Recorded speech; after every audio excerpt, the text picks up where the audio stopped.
Greetings, Star Wars enthusiasts. Welcome back to another theory-packed episode of Star Wars Speculation. Today we are delving deep into an exciting theory that's been buzzing in the galaxy about some intriguing events that happened in Ahsoka, Episode 4. In the latest episode of Ahsoka, we witnessed a surreal encounter between Ahsoka Tano and Anakin Skywalker, master and apprentice in the world between worlds. However, something does feel a bit off about this encounter, more so the look of Anakin Skywalker.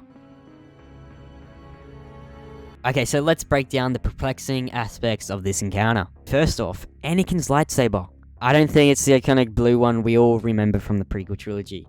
This one appears darker, more hint to Darth Vader's Crimson Blade. And what could hint at it not being Anakin and being Vader, Vader's theme plays at the end of episode 4 when the scene cuts and goes black. Second, his mechanical hand. This isn't your Force Ghost appearance. Anakin should have all his limbs back, right?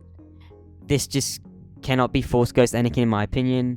Well, some might just say, yeah, that's obvious, it's not Force Ghost Anakin, he doesn't really look like a ghost, does he? Well, he's in the world between worlds, so I believe, perhaps, because this place is literally the Force, you don't have to appear as a ghost here. But then again, I don't even think it's Anakin in the first place, so let alone his Force Ghost. Anakin's also in his black Revenge of the Sith robes. When Anakin became a Force Ghost, he switched into the traditional brown and white robes of a Jedi. Now, some fans also noticed the absence of Anakin's scar. While I believe it's there, I think it could just be like the lighting. Some people are saying, oh, his scar's not there, so this isn't like, there's lots of stuff about it. But let's explore the intriguing theories of Anakin Skywalker in Ahsoka Episode 4 and then going into Episode 5. Some suggest this is Anakin from the moment Palpatine declared him as Darth Vader in Revenge of the Sith, wielding the dark side. Now, if this is true, Episode 5 promises an intense showdown, but another theory hints at a Mustafar battle, but with Ahsoka instead of Obi-Wan. Now, a leak a while back said Ahsoka could see herself fighting Anakin through a vision or a world between worlds portal or doorway, and it could represent to Ahsoka that it's not her fault Anakin fell to the dark side, and even if she stayed with the Jedi Order, the events still would have played out as they did. But here's my personal favorite theory. The Son, a dark force entity, could be playing tricks on Ahsoka, given his history with her and the unique connection of the Mortis to the world between worlds. Now, the theory is that this Anakin we see is simply the Son coming back to engage with Ahsoka Tano. His sister, the Son's sister, literally gave Ahsoka her life force in the Clone Wars, and the world between worlds is a domain protected by the Mortis gods, so this could be the Son playing a trick on Ahsoka. And now Sam Witwer was the voice of the Son in the Clone Wars arc, so I think he should return to play him in live action. That would be pretty sweet and incredible.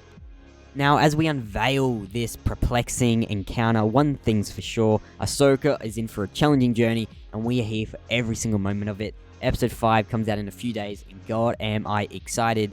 I'll be back with Joseph, our co-host here at the Movie Pod, and we'll have our review and breakdown up probably on the Thursday, as I have school camp this week. I go away tomorrow, so I'm going to miss the premiere, unfortunately, like the most hyped up episode of Ahsoka, but we'll be back ASAP to give you guys our review. It's going to be insane, and until then, may the Force be with you all. Don't forget to subscribe, like the video for more content like this, and I'll see you guys in the next video here on the channel.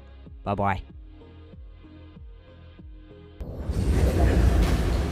The world between worlds, then, it's not about time travel. It's really not about time travel at all.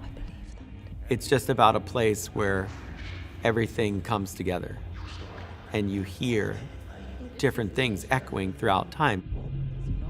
This is our most desperate hour. Because it's all fluid in that moment, in that place. It's not this material thing that's linear. Everything is occurring all the time. And Ezra is more in tune with the things that are directly related to him, like when he was on Malachor and saw Ahsoka, like when he saw Kanan die. These things reverberate to him, and he understands them more. The other voices he doesn't even understand. He doesn't know those people. Hello? Master Yoda? Obi-Wan? They're just like the wind moving, and he recognizes some like Obi-Wan and Yoda, but he doesn't understand the context of anything that's going on. I don't know how real it actually is. I don't want to define that for people anyway, but it's not this place of gateways and doorways that you just go in and out of. Now, Ezra can pull Ahsoka into that world, but remember, she's smart enough to know that she can't leave that world through his door. She'll be destroying the natural balance and order of things. She has to go back from where she came. It's the same with Kanan. I can reach him. Ezra, Kanan gave his life so that you could live. When you understand that, if he pulls him out of that world, he's got to put him back in a world where everybody's dead. And then you know that, wait, Ezra couldn't have even been in that world then. And so everything will break and will cause chaos and will cause destruction. So it's not this system of doorways like you're on an elevator getting off on different floors and different times.